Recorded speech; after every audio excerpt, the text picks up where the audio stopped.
Nächstes Heimspiel und der nächste Spitzenclub nach Leverkusen, Leipzig, jetzt also die Dortmunder, die auch nicht so gut reingestartet sind. Die sind auch nur 14. 4 Punkte haben sie bislang nur geholt. Da frage ich mich auch, was ist bei denen schiefgelaufen? Haben die halbe Mannschaft aus der letzten Saison verkauft? Wir gucken einfach mal, wer da spielt. Da spielt unter anderem John Joe Skelly, sehe ich. Dann sehe ich Reina, dann habe ich gerade schon Guimaraes gelesen. Sebastian Aller, Pohlmann, ist wahrscheinlich auch so ein Jugendmann. Gehe ich mal von aus. Kamara, Bensebaini, also es ist jetzt nicht so schlecht. Papadopoulos in der Innenverteidigung. Und wir hoffen, dass wir nach dem 2-0 in Frankfurt ein besseres Ergebnis wieder erzielen. Zumindest ein Remis holen. Vielleicht gewinnen wir ja auch wieder. Leipziger wissen, wovon ich rede. Weil vielleicht kommt uns das System oder die Spielweise so ein bisschen entgegen. Ich habe zweimal gewechselt. Ich habe Brian Lasme und Fabian Reese von Anfang an mal gebracht. Damit ich die anderen vielleicht für den Pokal schonen kann. Das wird ja dann auch unter der Woche gegen Nürnberg ernst. Da lasse ich dann aber vielleicht die B11 in Anführungszeichen spielen. Ein paar Leute, die noch nicht gespielt haben, weil ich möchte für die Liga einfach wieder fitte Leute haben. Da warten dann Gladbach und die Bayern als nächstes. Von daher, es wird nicht leichter, hier unser Programm. Aber okay. Ich freue mich auf die Spiele. Wird auf jeden Fall, glaube ich, sehr, sehr witzig. Und jetzt bin ich erstmal gespannt, wie witzig hier das Spiel wird gegen Dortmund. Brandt, Barco.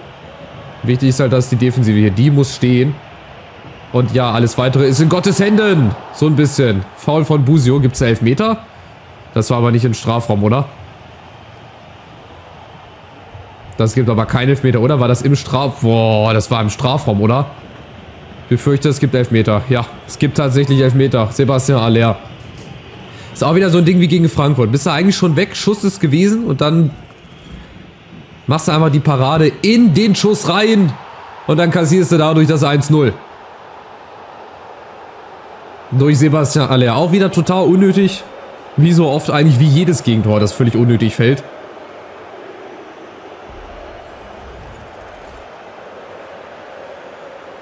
Wieder falsches Eck, genauso wie Götze, schießt er auch nach links. Und auch hier sein drittes Tor. Durch den Elfmeter. Schade, die Anfangsphase war eigentlich ganz okay. Wir hatten schon mal eine gute Konterchance. Also ihr seht, dass es bei den Dortmundern auch hinten nicht immer dicht ist. Also dass es da auch durchaus Lücken gibt, die wir bespielen können und die wir auch bespielen müssen. Wenn wir hier zumindest heute ein Remis holen wollen. Ja, und so hart pressen tun sie eigentlich gar nicht, aber sie empfangen uns halt schon an der Mittellinie. Oh, und dann Bradley, das sind halt so Stellungsfehler, die sind halt auch der Stärke der Spieler geschuldet. Das ist halt, wie gesagt, nicht von der Hand zu weisen. In der Innenverteidigung haben sie Papadopoulos und Fontana Rosa. Also, wie gesagt, sehr, sehr wild hier zusammengestellt. Aber warum nicht? Genau, der Ballgewinn, das muss es sein. Und dann ist die Devise nach vorne. Riese läuft da oben ein. Oh, der muss schneller kommen. Aber ihr seht, wie es gehen kann. Wenn wir den Ball gewinnen, vorne schnell rein, da hätte Riese einfach schneller reinlaufen müssen. Dann hätte er den Ball gekriegt. So, Pohlmann, wo immer auch der herkommt, vorbei an Bradley. Liest sich wie so ein Jugendspieler. Brandt, Aller, Achtung, jetzt nicht wieder irgendwie einen Elfmeter hier verursachen. Das hatten wir schon einmal. Bensebaini. Kamara ist da, Busio. Wir kommen nicht hin. Wir kommen nicht hin. Harto auch nicht.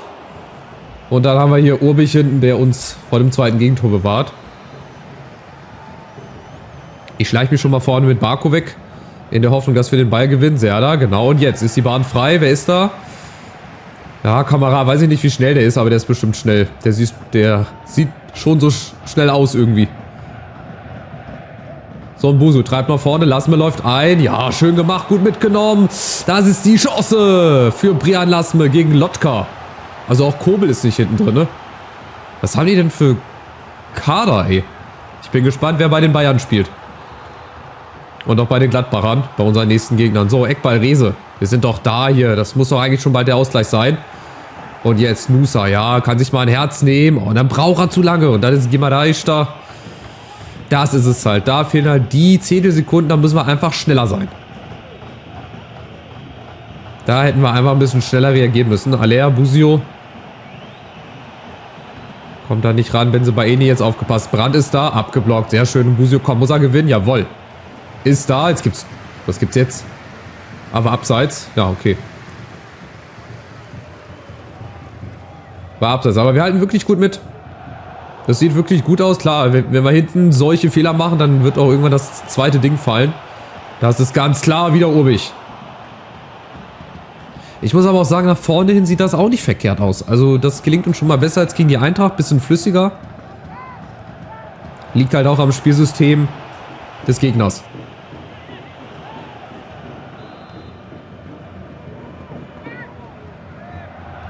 Ansonsten würden wir nie diese Chancen hier kriegen. Reina ist es.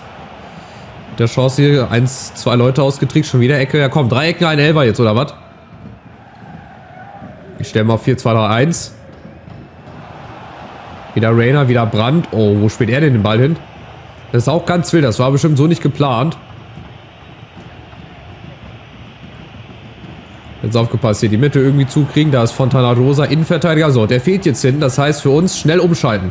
Wenn Lasme jetzt mal den 6. oder 7. Gang hier reinkriegt, kriegt er den Ball. Jawohl. Das ist jetzt die Chance gegen Papadopoulos. Aber jetzt Brian Lasme. Jetzt ist er drin. Die 41. Minute und endlich ist es passiert. Der Ausgleich. Und genau auf die Art und Weise, wie ich das vorher schon ein bisschen angekündigt hatte. Ballgewinn, schnell umschalten, über Rehse. Lasme, die haben jetzt schon mal ihr Vertrauen zurückgezahlt. In die Startelf. Richtig gut gemacht. An Lotka vorbei. Eigentlich wollte ich den ein bisschen anders machen. Aber egal. 1-1. Ja, auch schon das 3. Tor. Also Lasme war eine gute Verpflichtung. Der passt zu Hertha, zu unserem System, zu unserer Idee. Schnell umzuschalten. Dann ist er halt vorne mit der schnellste Mann immer, ne? Und dann ist halt auch entscheidend, dass er die Dinger macht. Und es sieht wirklich gut aus. Dortmund wirkt mir jetzt auch nicht so 100% sicher und so drückend überlegen. Aber die sind schon wieder da. Und die machen, wenn dann, nur die Tore durch unsere Fehler. Oder sie kommen zu Chancen durch die Fehler, die wir machen. Urbich jetzt hinten Ball nochmal rausspielen, genau. Vielleicht noch eine Chance, wenn wir es schnell ausspielen. Lassen wir nochmal. Ja, wird nochmal geschickt. Oh, das wäre 2 gegen 1, um Gottes Willen, wenn wir das gut ausspielen.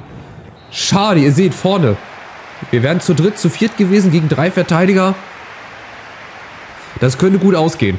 Ich prognostiziere mal, dass wir mindestens noch mal ein Tor machen. Dass wir hoffentlich dann gewinnen. Dortmund hat zwar mehr Schüsse und mehr Ballbesitz, ist auch egal. Aber ich finde, es ist ein gutes Spiel, auch von uns. Mit unseren Möglichkeiten, die wir hier haben, machen wir das echt nicht schlecht. Wie gesagt, gegen einen Gegner, die eigentlich weiter oben stehen müssten. Aber irgendwas ist da bei der Kaderplanung auch schief gelaufen. Ich sehe weder Hummels, der nicht da ist. Riasson fehlt irgendwie auch. Emre Can. Adeyemi, die werden ja wohl nicht auf der Bank sein, oder? Die werden sie dann wahrscheinlich verkauft haben. So, Marco, klar, hier müssen wir wieder ein bisschen hinten rumspielen. Die Dortmunder, die attackieren uns schon früh.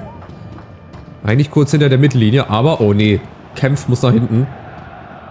Aber in die Innenverteidigung, so Nusama im 1 gegen 1. Busio, wenn er durchläuft. Nee, Bradley kommt mit, ja. Den haben wir in der Mitte. Lasme ist wieder da. Per Flugkopfball. Schade. Schöne Chance. Schön gespielt. Und dann ganz einfach. Flanke in den Strafraum rein. Oh, den muss er machen. Das ist wie damals Höwedes im WM-Finale gegen Argentinien. Der war auch frei aus 5 Metern. Und das war fast genau die gleiche Situation. Wenn er den Ball einfach ein bisschen über die andere Seite abstreifen lässt, steht es 2-1. Genau das ist es halt. Wenn wir die Chancen halt nicht machen, das ist das große Problem, dann werden wir auch ganz große Probleme haben, Spiele zu gewinnen. Und dann ist es auch egal, ob es gegen Dortmund ist, gegen Augsburg, gegen Mainz, gegen Bochum. Dann siehst du gegen jeden Gegner alt aus. Vorsicht, Dortmund kommt. War Pohlmann, ist aber abseits. Aber die zweite Halbzeit gehört bislang uns. Muss ich sagen, wir machen das richtig gut. Nach vorne sieht das auch sehr mutig aus. Und über Rehse, oh, jetzt unten Barco. Nee, den hätte ich anspielen müssen. Der hätte die ganze linke Seite gehabt. Olado, so ein bisschen der Dirigent hier vor der Verteidigung. Achtung, Aller. Kein unnötiges Foul. Guimaraes, Achtung. Mitlaufen, mit verschieben, alles schön und gut. Aber irgendwann muss man dann auch mal dazwischen funken. Und dann gibt es halt auch mal einen Freistoß. Aber Achtung, jetzt Brandt mit der Chance, Urbich. Ja, die erste Chance. Du kannst halt nicht alles verteidigen, das ist sau schwer. Deswegen brauchen wir auch da ab und zu mal ein bisschen Glück. Dass unser Keeper dann auch mal einen Ball hält.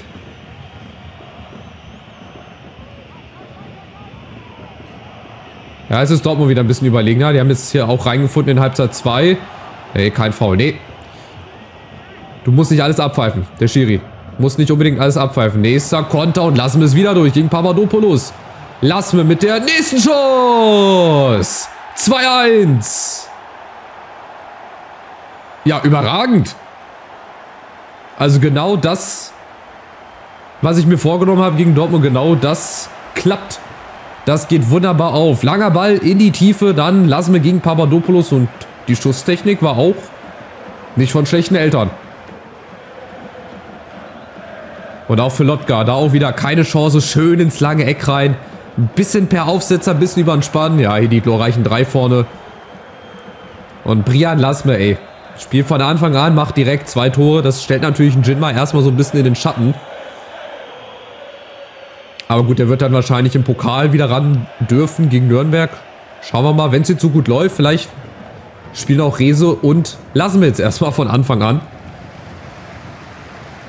Barco, da haben wir wieder Rehse. Lassen wir, der winkt schon wieder, der wartet irgendwo in der Mitte. Da ist er. Oh, es gibt einen Freistoß, wollte ich gerade sagen.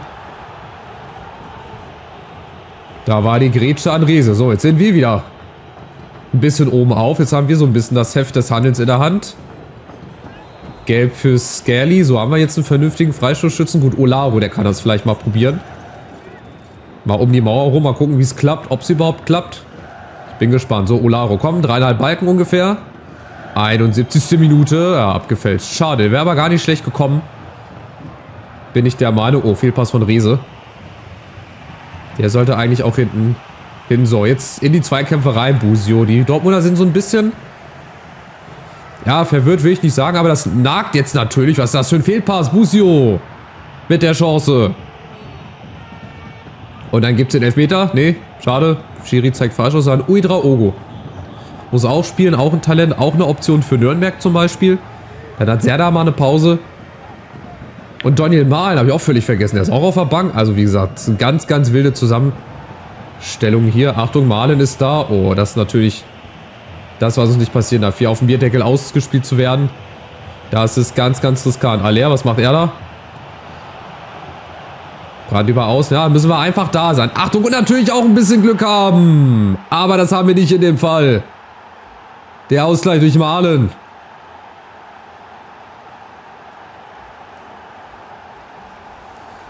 Es war auch eigentlich die erste richtige Chance. Ja, vielleicht die zweite. Guck mal, da ist er im Strafraum, allein gegen alle. Und dann kommt die natürlich so perfekt, dass keiner von unseren Verteidigern rankommt.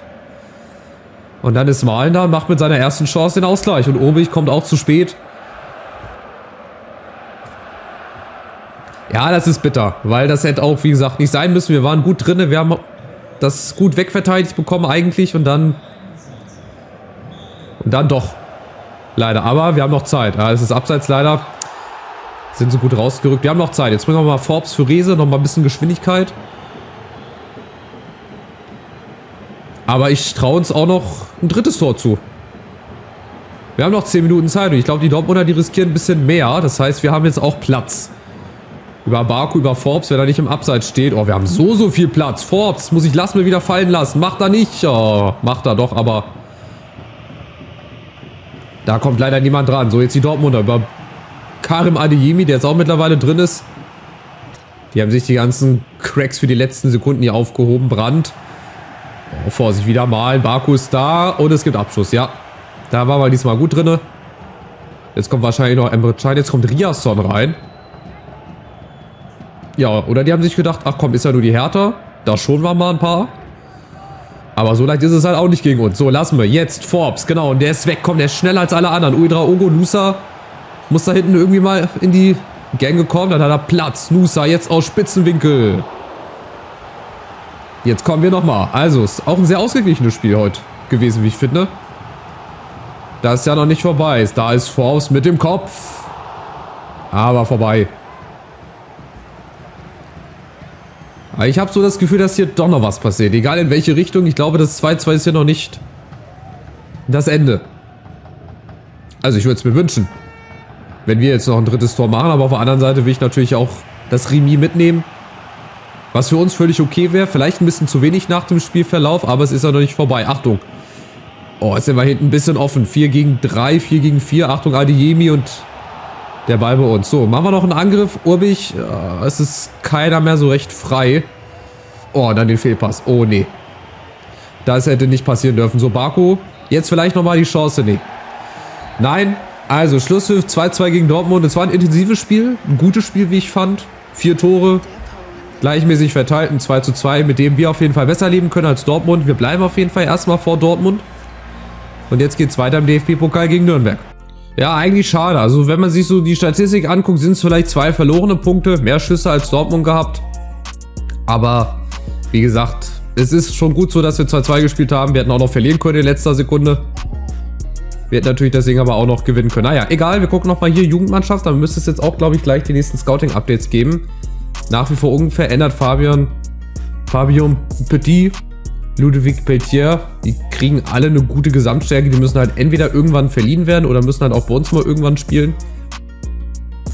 Jetzt wollen sich hier die ersten schon ja, für eine Startelf empfehlen.